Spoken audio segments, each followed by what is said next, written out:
मिस्र G capital city में सुल्तान सलाहुद्दीन अयूबी जी किले ते अचो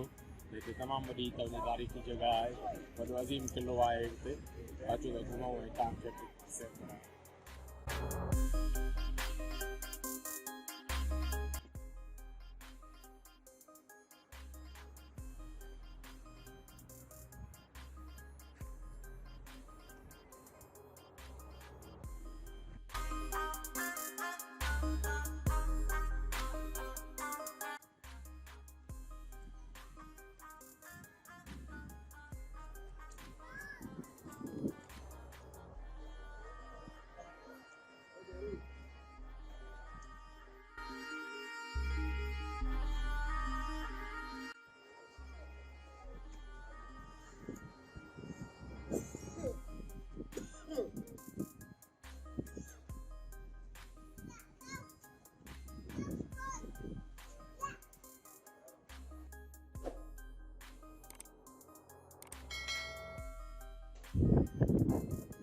पुराणो कायरो आहे ओल्ड कायरो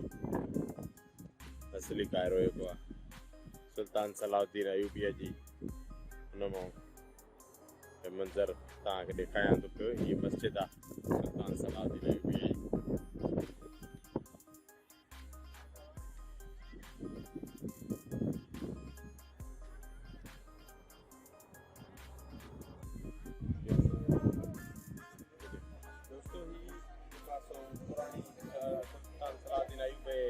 किले जे अंदरि मस्जिद आहे मोहम्मद अली पाशा जे दौर में ठही वई अलमियो इहो आहे त मस्जिदूं हिते अलामती लॻी पियूं आहिनि हाणे हिन मस्जिद में अंदरि माण्हू ईअं घुमंदा था वञनि अंग्रेज़ मायूं पर निमाज़ कोन्हे थी थिए मां चयमि निमाज़ पढ़ूं भला त हाणे हेॾे बि निमाज़ कान ठीकु आहे ऐं वरी हिन पासे ॾे माण्हू सिर्फ़ु अचनि था ॾिसणु निमाज़नि खे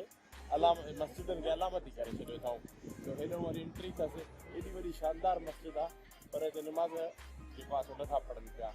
बसि सिर्फ़ु नुमाइश जे लाइ हिकिड़ो सम्झी वियो या हिकिड़ो तारीख़ी मक़ाम बणिजी वियो आहे हिन खां अलावा इबादत गाह जो उहा जेको असली तक़दुस आहे उहो ॼण हिकिड़े क़िस्म जो न रहियो आहे ॾिठो हिन में बि सभु मुस्लमान नॉन मुस्लिम अंग्रेज़ फ्रेंच रशियन जर्मन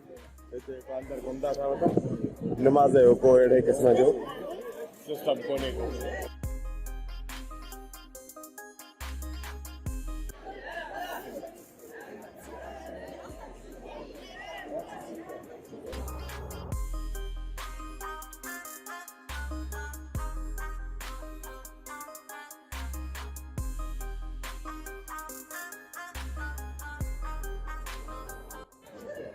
ये हाल है असांजे मुसलमान मुल्कनि जा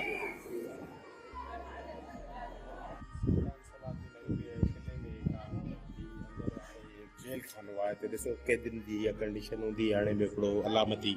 वेठो आहे कैदी अगरि तव्हांखे नज़र अचे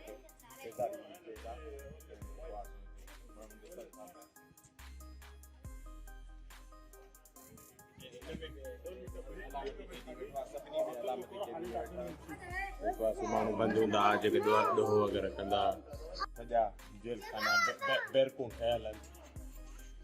हिन दौर में बि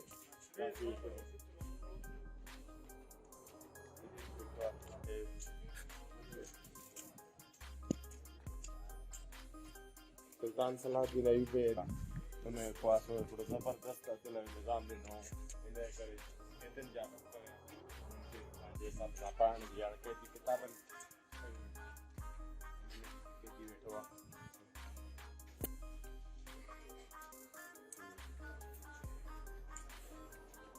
अचो वरी कीअं ॿिए तरफ़ सां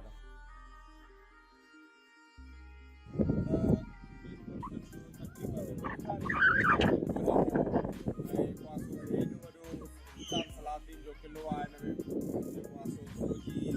ऐं पासे मस्जिदियूं छावणियूं जेके बि शयूं आहिनि सभिनी खे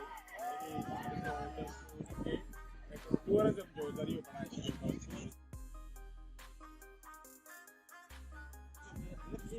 जेको आहे सो माण्हू अचनि था पिया हिते था ॾिसो होॾे भरिया पिया मस्जिद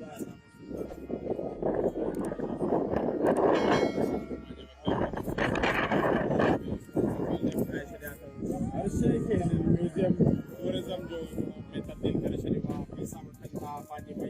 टाइम